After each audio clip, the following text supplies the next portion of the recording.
दोस्तों, हमारी पृथ्वी और मिस्ट्री का एक अनोखा वास्ता है। देखा जाए तो साइंस ने इतनी तरक्की कर ली है कि अब किसी भी गुत्थी का अनसुलझा रह पाना मुश्किल सा लगता है। मगर फिर भी हमारे आसपास ऐसे कई किस्से देखने और सुनने को मिलते रहते हैं जिन्हें सुलझाते हुए वैज्ञानिकों का दिमाग भी चकरा जाता है। हमारे रिसर्चर्स के लिए कुछ इसी तरह का सिरदर्द बन गया था मलेशियन एयरलाइंस का एक जहाज MH370, जो अचानक हवा में गायब हो गया था, वो भी अपने 239 यात्रियों के साथ। अब सवाल ये उठता है कि इतना बड़ा जहाज आखिर गायब कैसे हो सकता है? उसे आसमान निगल गया या फिर समंदर? और क्या हुआ विमान में मौजूद यात्रियों के साथ? आज मिस्टिका लैंड पर हम जानेंगे इसी विमान के रहस्य से जुड़ी हर जरूरी बात। नमस्कार और एक बार फिर से शुक्रिया दी मिस्टिका लैंड के साथ बने रहने के लिए।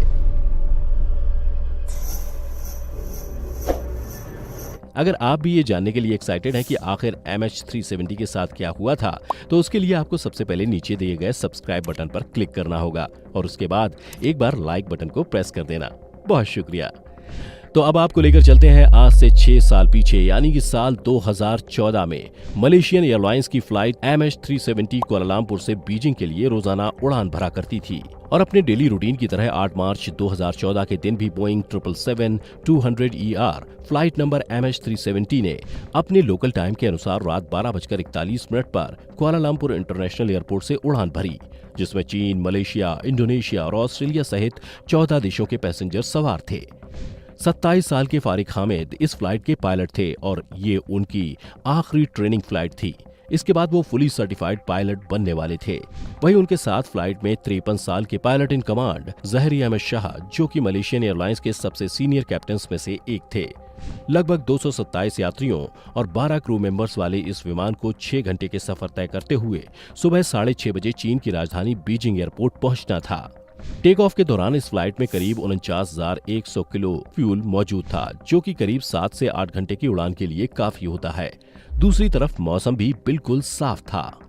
मलेशियन प्रायद्वीप से होते हुए जहाज नॉर्थ ईस्ट की तरफ बढ़ रहा था। कुआलालंपुर एयर ट्रैफिक कंट्रोल से विमान के कैप्टन की आखिरी बार बात टेक ऑफ के करीब 38 मिनट के बाद हुई थी, जब वो कुआलालंपुर एयर स्पेस की सीमा को पार करने जा रहा था। उनके आखिरी शब्द थे, गुड नाइट मलेशियन 370।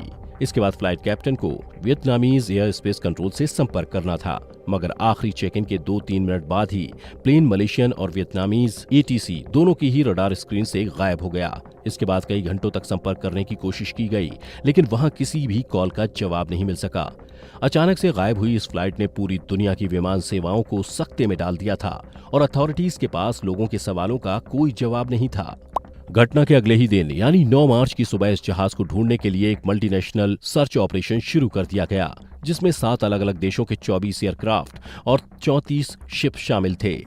प्लेन की आखिरी लोकेशन के हिसाब से सभी का पहला फोकस साउथ चाइना सी पर था। एक्सप्लोरर्स को ये उम्मीद थी कि अगर जहाज समुद्र में गिरा है तो पानी में हुई टक्कर से उसके मलबे का कोई ना कोई निशान उन्हें जरूर मिलेगा। मगर काफी मशक्कत के बाद भी किसी के हाथ कोई सुराग नहीं लग सका और उन्हें एहसास हुआ कि वो शायद गलत जगह पर उस विमान को खोज रहे हैं। खबरों में आने के बाद इस पूरी घटना को लेकर कई तरह के कयास लगाए गए।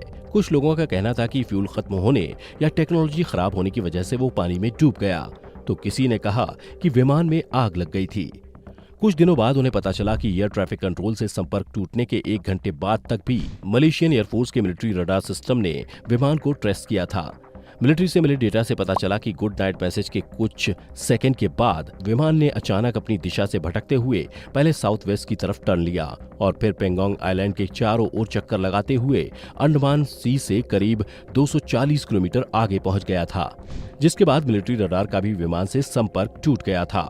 इस जानकारी के बाद अंदाजा लगाया गया कि प्लेन के कैप्टन ज़हरी अहमद शाह शायद बेहोश हो गए थे, जिसके बाद कई घंटों तक प्लेन ऑटो पायलट मोड पर उड़ता रहा और फिर इंडियन ओशन में क्रैश हो गया। ऐसे में एक्सप्लोरर्स का फोकस अब इंडियन ओशन की तरफ शिफ्ट हो गया। वहीं इस जानकारी के बाद लोगों के मन में कई तरह के सवाल चलने लगे कि आखिर प्लेन का ट्रांसपॉन्डर अचानक बंद कैसे हो गया और विमान दूसरी दिशा में क्यों जाने लगा। क्या ऐसा पायलट ने जानबूझकर किया या फिर प्लेन को किसी ने वाकई में हाईजैक कर लिया था? बता दें कि ट्रांसपॉन्डर ही वो डिवाइस है जिसके जरिए विमान से संपर्क किया जाता है और इसे सिर्फ कैप्टन ही बंद कर सकता है। ऐसे में लोगों को लगने लगा कि शायद कैप्टन ने किसी के दबाव में ऐसा किया होगा। सभी सवालों को दिमाग में रखते हुए बंगाल की खाड़ी से लेकर इंडियन ओशन तक 3 बड़े सर्च ऑपरेशंस के जरिए प्लेन की खोज शुरू की गई। हालांकि इतने बड़े एरिया में जहाज को ढूंढना एक्सप्लोरर्स के लिए एक बड़ी चुनौती थी। 6 दिन की कड़ी मेहनत और कई डॉलर्स खर्च करने के बाद भी यहाँ कुछ हासिल नहीं हुआ। घटना के 16 दिन बाद विमान के बारे में एक नई जानकारी हाथ लगी। पता चला कि मिलिट्री रडार की पहुंच से बाहर निकलने के बाद भी विमान का संपर्क सैटेलाइट से तो बना हुआ था। सैटेलाइट से मिले डेटा से पता चला कि मिलिट्री रडार से संपर्क टूटने के बाद प्लेन ने एक और टर्न लिया था और अगले 5 घंटों तक वो इसी दिशा में उड़ता रहा था जब तक उसका फ्यूल खत्म नहीं हो गया।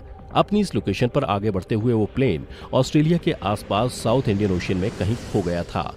इस पूरी जानकारी के बाद एक्सप्लोरर्स को प्लेन खोजने के लिए फिर से मिली एक नई और विशाल लोकेशन, जिसके बाद फिर से सर्च अभियान शुरू हुआ। कई देशों ने मिलकर समुद्र की उस जगह की भी खोज की जहां विमान को आखिरी बार स्पॉट किया गया था, मगर यहां भी किसी के हाथ कोई सुराग नहीं लग सका। इस घटना के लगभग 1 साल के बाद जुलाई 2015 में सर्च एरिया से करीब 1000 किलोमीटर दूर एक छोटे से टापू रीयूनियन पर इस प्लेन का एक छोटा सा टुकड़ा मिला, जो कि प्लेन के विंग फ्लैपरॉन का हिस्सा था, मगर उसके आगे किसी को कुछ नहीं मिल सका। मलेशियन पुलिस ने इस विमान को लेकर अपना एक इंटरनल इन्वेस्टिगेशन भी शुरू किया था, जो कि खास तौर पर प्लेन में मौजूद पैसेंजर्स और क्रू के बैकग्राउंड की जांच करने पर फोकस था। जांच के दौरान 2 ऐसे पैसेंजर्स के बारे में पता चला था जो फेक पासपोर्ट के जरिए प्लेन में चढ़े थे। मूल रूप से ईरान के रहने वाले ये 2 शख्स घटना से 1 हफ्ते पहले ही मलेशिया आए थे। ऐसा माना जाने लगा कि शायद उन्होंने ही प्लेन को हाईजैक किया था, मगर बाद में उन दोनों के बारे में तहकीकात करने पर उनके किसी टेररिस्ट एक्टिविटी से जुड़े होने की कोई सबूत नहीं मिले और ये थ्योरी भी गलत साबित हुई। 3 सालों तक ये सर्च ऑपरेशंस इसी तरह चलता रहा। एविएशन के अब तक के इतिहास में ये किसी विमान को खोजने का सबसे लंबा सर्च ऑपरेशन था, जिसमें लाखों डॉलर्स खर्च हुए।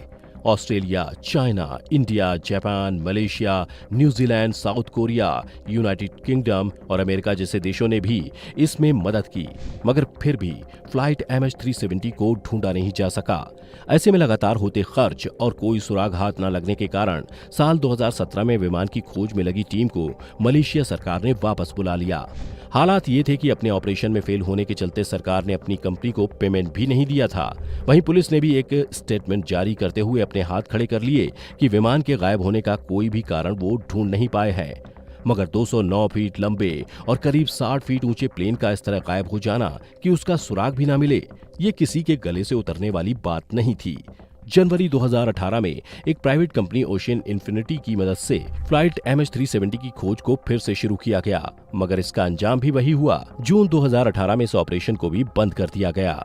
इस पूरी घटना के दौरान कई थ्योरीज और दावे भी सामने आए। अटलांटिक वेबसाइट पर छपी एक रिपोर्ट में विलियम नाम के एक लेखक ने दावा किया है कि दरअसल इस प्लेन का पायलट डिप्रेशन का शिकार था, जिसकी गलती से प्लेन ऐसा क्रैश होकर हजारों छोटे छोटे टुकड़ों में बिखर गया और इसी वजह से उसे खोजा नहीं जा सका। वहीं साल 2014 में ही पीटर मैकमोहन नाम के ऑस्ट्रेलियाई शख्स ने एक सनसनीखेज दावा करते हुए कहा कि उसने गूगल अर्थ पर एक ऐसे द्वीप के पास MH370 का मलबा खोज लिया है जहां मॉरिशस का शासन है।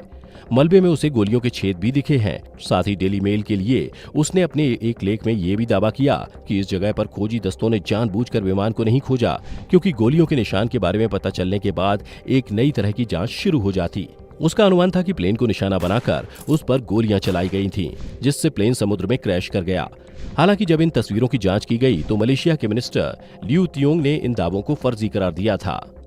अपनी किताब beneath another sky a global journey into history में लेखक और इतिहासकार नॉर्मन डेविस ने कहा था कि वर्ल्ड ट्रेड सेंटर जैसे हमले से बचने के लिए जिस तरह प्लेन्स को रिमोटली कंट्रोल करने का सिस्टम शुरू हुआ था, साइबर अपराधी उसका गलत इस्तेमाल भी कर सकते हैं। उनका कहना था कि MH370 में भी Boeing Honeywell uninterrupted auto pilot on board computer लगा हुआ था, जिसे हैक और रीप्रोग्राम किया जा सकता था और उड़ाकर किसी खुफिया जगह पर ले जाया जा सकता था। संडे टाइम्स अखबार को दिए एक इंटरव्यू में उन्होंने ये संभावना जाहिर की थी कि हो सकता है इस प्लेन में कोई शख्स कुछ खुफिया जानकारी लेकर बीजिंग जा रहा हो, जिसके चलते ये किडनैपिंग हुई हो। हालांकि ये सभी बातें केवल संभावनाएं ही बनकर रह गई हैं और MH370 के रहस्यमयी तरीके से गायब हो जाने के पीछे का कारण किसी को पता नहीं चल पाया। इस घटना के बारे में कुछ फाइनल स्टेटमेंट में farmer Malaysian transport minister Anthony लोक का कहना था कि उन्हें प्लेन के मलबे के 5 और पीस मिले हैं और इसके गायब हो जाने को लेकर एक फुल रिपोर्ट वो फ्यूचर में जरूर पब्लिश करेंगे। हालांकि कब करेंगे, इसके बारे में उन्होंने कोई जानकारी नहीं दी। वहीं ऑस्ट्रेलिया, मलेशिया और चाइना ने मिलकर भी यही फैसला किया कि अब वो इस प्लेन की खोज तभी शुरू करेंगे जब उन्हें उसकी लोकेशन के बारे में कोई क्रेडिबल एविडेंस मिलेगा। साथ ही मलेशियन गवर्नमेंट ने यह भी साफ किया था कि अब वो ये सर्च प्राइवेट हाथों में नहीं देंगे। तमाम थ्योरीज के बाद इस पूरी घटना में कुछ हाथ लगा है तो वो है बस सवाल, अचानक प्लेन ने अपनी दिशा क्यों बदल ली? अगर प्लेन में आग लगी थी और इसलिए उसे समुद्र की तरफ मोड़ा गया तो फिर वो 5 घंटों तक हवा में क्यों उड़ता रहा? उसे पानी में लैंड क्यों नहीं कराया गया? अगर एक पायलट बेहोश हो गया था तो दूसरे ने प्लेन को क्यों नहीं संभाला? अगर प्लेन को हाईजैक किया गया था तो इस हाईजैकिंग की जिम्मेदारी किसी ने क्यों नहीं ली और ना ही कोई डिमांड की गई? अगर प्लेन में कुछ खुफिया था तो क्या था? तो आखिर हुआ क्या था? इस पूरी घटना को रिव्यू करने के बाद एक्सपर्ट्स का मानना है कि वियतनाम की ओर जाते हुए प्लेन का अचानक दूसरी दिशा में मुड़ जाना एक इंटेंशनल मूव था। इस तरह का टर्न मैन्युअली ही किया जा सकता है। इसके बाद करीब 5 से 6 घंटों तक प्लेन ऑटो पायलट मोड पर रहा जब तक कि उसका फ्यूल खत्म नहीं हो गया। उसके बाद करीब 15,000 फीट पर सेकंड की स्पीड से ये प्लेन पानी में क्रैश होकर कई हजार टुकड़ों में एक्सप्लोड हुआ। एक्सपर्ट का कहना था कि प्लेन का पानी में इस तरह गिरना भी इंटेंशनल था क्योंकि उस दौरान प्लेन की स्पीड किसी भी तरह की क्रैश लैंडिंग के दौरान उसकी एवरेज स्पीड से 5 गुना ज्यादा थी। वहीं ये भी माना जा रहा है कि इस प्लेन में मौजूद सभी यात्रियों की जान प्लेन के पानी में डूबने से पहले ही जा चुकी थी क्योंकि अनुमान के अनुसार प्लेन की दूसरी दिशा में टर्न लेते ही प्लेन के इलेक्ट्रॉनिक सिस्टम को डिसेबल कर दिया गया था, जिसमें केबिन एयर प्रेशराइजेशन सिस्टम भी शामिल था, जिससे वहां एयर कंडीशनिंग भी रुक गई होगी। वहीं प्लेन में लगे ऑक्सीजन मास्क भी करीब 35,000 फीट से भी ज्यादा की ऊंचाई पर किसी काम के नहीं रहे होंगे। इन सब कारणों की वजह से कॉकपिट के बाहर बैठे लोगों की मौत कुछ ही मिनटों में हो गई होगी। वहां कॉकपिट के अंदर बैठे लोगों ने बाकी की कहानी को अंजाम दिया होगा। आपको बता दें कि इस कॉकपिट के अंदर इतनी ऑक्सीजन होती है कि उसके एयर सिस्टम बंद होने पर भी वहां कई घंटों तक सरवाइव किया जा सकता है। फिलहाल यही एक थ्योरी है जिस पर कुछ हद तक यकीन किया जा सकता है, मगर इसे लेकर कोई भी पुख्ता सबूत नहीं मिले हैं और एक सवाल अब भी बाकी है कि प्लेन को इस तरह तबाह करने के पीछे क्या वजह रही होगी। तो दोस्तों, अगर आपके पास इन सवालों का जवाब हो तो कमेंट के जरिए हमें जरूर बताइएगा और अगर वीडियो पसंद आई हो तो इसे लाइक करें, शेयर करें। शायद आपके किसी दोस्त के पास इसका जवाब हो। तो चलिए अब हम आपसे लेते हैं विदा। जल्द लौटेंगे एक नए रहस्य के साथ। Till then take care, good bye.